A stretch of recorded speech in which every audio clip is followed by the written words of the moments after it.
네, 주목할 사건을 판결로 알아보는 주판할 시간입니다. 오늘은 법조기자 출신의 김요한 법조평론가 그리고 김남국 변호사와 함께하겠습니다. 안녕하세요. 네, 안녕하세요. 네, 지난번에 롯데 일가가 법정에 나와서 논문을 쏟았는데 오늘 또 법정에 나왔다면서요. 오늘은 무슨 일입니까? 네, 방금 전에 이제 리포트에서 보셨는데 그 롯데 일가가 재판을 받고 있는 게 지금 굉장히 많거든요.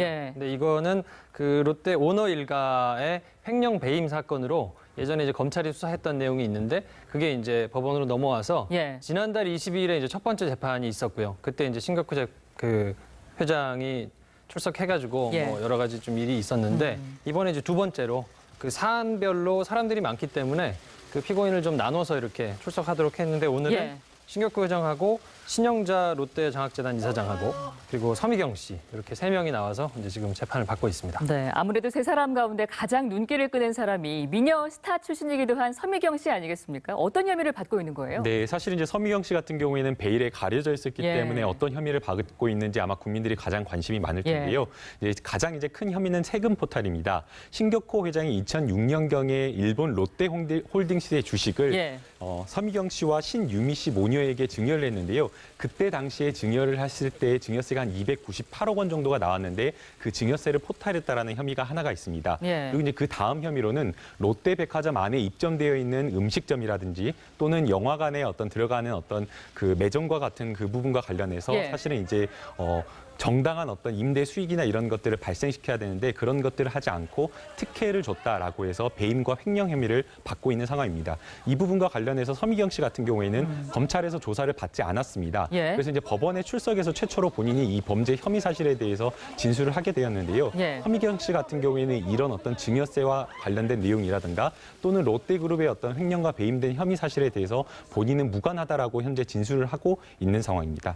아니, 증여세 포탈액이 298억 원이라고 합니다. 대체 재산이 얼마길래 증여세 포탈액이 298억 원인가 이런 생각하시는 분들 많으실 것 같아요. 네, 뉴스에 잘 안 나오신 분이어서 사람들이 잘 몰랐는데 굉장히 많습니다. 2006년에 아까 변호사님 말씀하신 것처럼 신격호 회장이 이제 일본 롯데홀딩스 지분을 나눠줬거든요. 그때 이제 딸인 신영자 씨한테 3%를 주고 서미경 씨 모녀한테 3.21%를 줬는데 그래서 가지고 있는 지분이 6.8% 정도 돼요. 근데 이게 어느 정도인지 잘 모르실 테니까 신격호 회장이 0.4% 가지고 있고요. 신동빈 회장이 1.4% 가지고 있어요. 그러니까 이거를 지분 가치를 지금 계산을 해보면 대략 한 7,500억 원 정도 되거든요.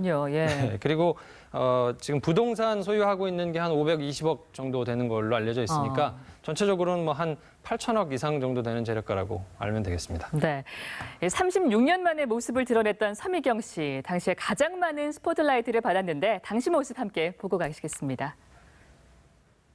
검찰 조사 왜 매번 불출석하셨나요? 잠시만요. 구속하겠다고 한 게 영향이 미쳤나요? 저 당시에 사실 아무 말도 하지 않았었거든요. 오늘은 입을 열었습니까? 오늘도 별다른 얘기는 하지 않은 걸로 보이고요. 그냥 지난번 모습하고 비슷하게 보이는데 서미경 씨가 81년도에 연예계 활동을 접었거든요. 72년도에 이제 미스 롯데로 활동을 이제 시작했다가 그리고는 81년도에 이제 일본 유학을 가면서 사라졌었어요. 그리고 83년도에 이제 신유미 씨를 낳은 것으로 이제 알려져 있고 그래서 지난번 재판에 나온 게 이제 36년 만에 나온 거거든요. 그러니까 이번에 이제 두 번째로 출석을 한 건데 아무래도 이제 스포트라이트를 많이 받다 보니까 본인이 좀 그런 걸 의식해서 그런지 별다른 이런 의사를 밝히거나 이런 거는 따로 없어 보입니다. 오늘 최대 관심사가 신격호 총괄 회장이 과연 출석할까 이 부분이었는데 결국 출석은 했다고 하더라고요. 피고인으로서 일단 나오긴 해야 되는 거잖아요. 네, 형사소송법에서는 피고인의 궐석 재판을 규정하고 있습니다. 그런데 이제 특별한 어떤 예외적인 사유가 되지 않는 이상은 피고인이 반드시 출석을 해야 되는 게 원칙입니다. 피고인이 이제 출석하지 않은 상태에서 재판을 받게 되는 경우에 결국에는 이제 피고인의 방어권을 침해하는 것이 되기 때문에 사실상 이제 피고인은 반드시 이제 출석을 해야 되는데요. 이제 신격호 회장 같은 경우에는 지난해 8월경에 한정 후견인 결정을 받았습니다. 그러니까 이제 완전한 침해는 아니지만 어떤 사무의 특정 부분과 관련해서는 조금 문제가 있다라는 어떤 그런 판정을 받아서 사실상 이제 후견인이 지정된 상태인데요. 지난번에 이제 재판에서의 어떤 신격호 회장의 어떤 모습이나 이런 것들을 보더라도 본인이 재판을 받고 있다라는 사실을 알고 있는지 모르는지 이 부분과 관련해서 조금 변별 능력이 없는 것으로 보여지기 때문에 사실 이번 재판 재판에 출석하는지 여부가 조금 비추가 되었는데요. 법원에서는 적어도 신격호 회장이 출석을 해서 본인이 이번에 재판에 출석했다라는 인정신문까지는 해야 된다라고 지금 보고 있는 것 같습니다. 지난 재판에서 논란을 낳았던 신총걸 회장의 모습 함께 보시겠습니다. 가는 거요. 롯데호텔으로 가시는 거예요. 롯데호텔. 집무실 롯데호텔. 자, 붙지 마. 붙지 마라. 붙지 마라. 거기 시켜. 자, 붙지 마. 거기 시켜. 회장님, 롯데호텔로 집무실로 지금 가시면 돼요. 롯데호텔로. 이거 뭐냐고. 이거 뭐요? 사실 지난번에 내가 왜 여기 있느냐 하면서 좀 횡설수설을 하다가 결국에는 퇴정을 당했었거든요. 네, 지금 신격호 회장이 1922년생이니까 만으로만 쳐도 지금 95세거든요. 아주 고령이죠. 네, 굉장히 지금 고령이고 보통 이제 재판할 때는 그 시작하기 전에 뭐 이렇게 피고인 본인을 확인하는 절차를 거치거든요. 뭐 생년월일을 물어본다든지 주소를 물어본다든지 이런 절차를 거치는데 당시에는 이제 그 질문조차도 이해를 잘 못해서 물어보기도 하고 또 도저히 이렇게 대화로는 잘 안 되니까 변호인하고 이렇게 필담을 나누기도 하고 이렇게 지팡이를 막 휘두르고 뭐 이렇게 하다가 결국에는 한 30분 정도 있었을까요? 그리고는 그냥 퇴정하시는 게 낫겠다고 재판부에서 얘기를 해서 퇴정을 했었습니다. 오늘 재판은 어떻게 될지 또 좀 지켜봐야 될 것 같아요. 일각에서는 치매 증상이 있는 90대 노인을 재판정에 세우는 게 너무 가혹한 게 아니냐 이런 이야기도 하거든요. 사실 오늘도 출석을 해서는 뭐 생년월일이라든지 주소를 이야기하지 못했다고 하거든요. 예, 사실은 방금 앵커께서 말씀하신 대로 피고인에게 그냥 이제 피고인이 사실 없는 상태에서 재판을 받는다라고 하면 피고인에게 뭐 방어권 침해라든가 이런 문제가 발생을 하지만 지금 현재 신격호 회장 같은 경우에는 변호인이 전부 다 출석해 있는 상태이기 때문에 과연 신격호 회장이 반드시 출석을 해야 되냐? 출석을 한다고 하더라도 본인이 이제 재판받고 있는 것을 확실하게 좀 이해를 하지 못하는 경우도 있고 또 출석한다고 하더라도 본인과 관련된 어떤 범죄 혐의 사실에 대해서 적극적인 어떤 변론을 하거나 어떤 특별한 말을 할 수 없고 오히려 어떻게 보면 재판을 방해하는 어떤 그런 부분이 있기 때문에 아마도 출석하는 것 자체가 재판 진행에는 도움이 안 되는 것으로 생각이 됩니다. 그래서 이제 특별한 경우가 인정이 될 수 있기 때문에 아마 재판부에서는 뭐 이번에는 뭐 인정신문을 하는 동안에는 출석을 하도록 했지만 아마 어떻게 보면 다음 재판부터는 출석하지 않고 걸석 재판으로 할 가능성도 좀 있어 보입니다. 근데 이제 다만 이제 문제가 되는 것은 이제 걸석 재판과 관련된 이제 범죄가 되는 어떤 죄들이 있는데 이제 신격호 회장이 받고 있는 어떤 범죄 혐의 자체가 매우 중한 재판이기 때문에 이제 사실상 그런 부분을 조금 재판부에서는 좀 고려하고 있는 것으로 생각이 됩니다. 사실 롯데가 같은 경우에는 그 신동빈, 신동주 이 두 사람 간의 경영권을 두고 다투던 부분이 상당히 국민 여론을 나쁘게 했던 그런 부분이 있는데 어제도 재판이 있었다고요? 그러니까 일반 분들이 지켜보시기에는 재판이 워낙 많거든요. 그래서 잘 모르실 수 있는데 오늘 이제 진행되고 있는 거는 오너 일가가 그 롯데그룹 재산 관련해서 횡령과 배임 이런 걸 했다는 혐의로 검찰 조사를 받았다는 거에 대한 재판이고요. 어제 있었던 재판은 이제 형제들끼리 좀 다툼이 있습니다. 그래서 첫째가 이제 회사를 상대로 손해배상 본인이 이제 한국 그 롯데 임원에서 이사진에서 해임이 된 것이 부당하다. 그래서 손해배상을 해라 이렇게 해서 이제 신동주 전 부회장이 소송을 제기한 거거든요. 그래서 이제 둘째 신격호 회장하고 이제 둘이 다투는 모습이에요. 그래서 얼마 전에는 또 재산을 처분하려고 하니까 이걸 또 막아달라 해가지고 또 재산 그 관련해가지고 또 재판이 진행 중이기도 하고.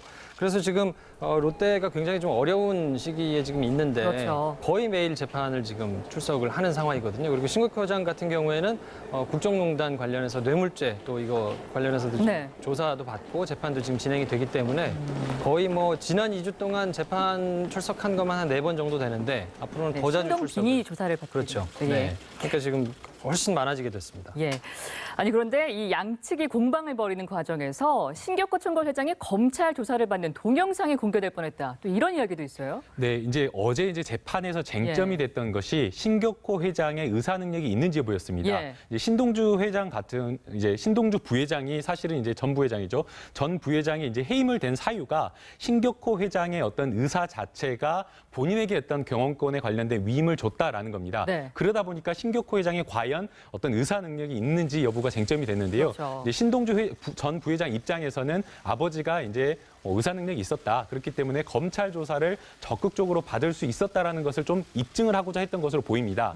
그런데 이제 또 신동빈 회장 입장에서는 그러한 어떤 증거를 법정에서 공개할 이유가 있느냐. 이미 지난해 아버지에 대한 어떤 정신감정이 이루어졌기 때문에 그 정신감정에 어떤 의료 결과가 있는데 그 결과를 보면 되는데 굳이 아버지의 어떤 명예나 이런 것들을 훼손할 만한 어떤 범죄 사실을 조금 법정에서 공개할 필요가 있느냐라고 이야기가 된 겁니다.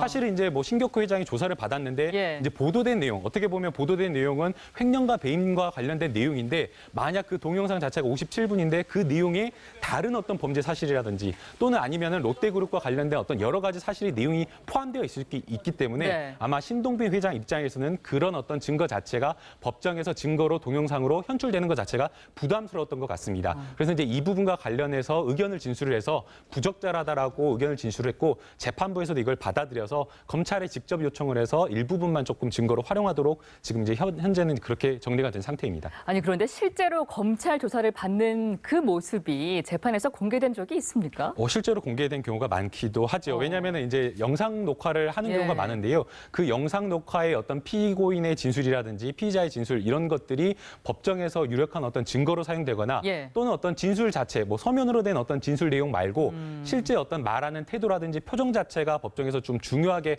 판단의 근거로 작용될 수 있기 때문에 어떤 경우에는 사실은 이제 법정에서 현출하기도 합니다.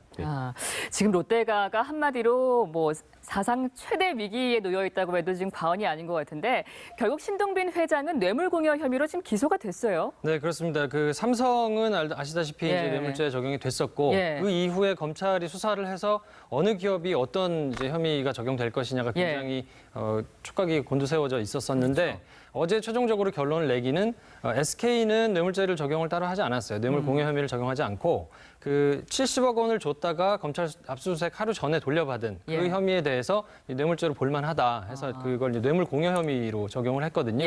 그래서 본인은 특경가법상 횡령 배임, 근데 그 신동빈 회장 같은 경우 이제 배임 혐의를 받고 있는데 그것도 이제 액수가 크죠. 그리고 뭐 형제들 간의 민사 재판이야 이제 본인들 간의 분쟁이라고 하니까 그렇다고 하지만 뇌물죄도 상당히 형량이 높거든요. 그렇기 때문에 오너 입장에서 보면 지금 굉장한 지금 리스크에 있는 상황이고요. 그것 때문에 롯데그룹이 안 그래도 외부적으로 많은 변수가 있는 상황에서 굉장히 지금 어려움에 처했다 이렇게 볼 수 있습니다. 아니 김 변호사님, SK는 빠져나가고 롯데는 빠져나가지 못한 이유가 뭡니까? 차이가 있어요? 대검찰청의 차장의 백브리핑 내용을 좀 볼 필요가 있는 것 같습니다. 내용을 보게 되면 왜 SK는 기소가 되지 않느냐, 불기소됐느냐라는 대답에 대해서 사실상 기술적으로 SK가 빠져나갔다라는 이야기를 했습니다. 그러니까 빠져나갔다라는 말보다는 기술적으로 거절했다는 표현을 썼는데요. 그러니까 박근혜 전 대통령이 적극적으로 뇌물을 요구를 했지만 SK에서는 이것을 적극적으로 거절을 했다라고 이야기를 하고 있고요. 그다음에 이제 거기에 더해서 만약 뇌물 공여 약속을 했다라고 한다면 SK그룹 내부 안에서 어떤 의사결정 과정이 있어야 되는데 뇌물을 공여하겠다라는 어떤 의사결정 자체가 없었기 때문에 사실상 SK 같은 경우에는 뇌물죄의 어떤 공여자로 기소가 되지 않은 것으로 보입니다. 사면 초과에 빠진 롯데의 앞날이 어떻게 흘러갈지 궁금한데 오늘 두 분 말씀은 여기까지 듣겠습니다. 고맙습니다. 네, 감사합니다.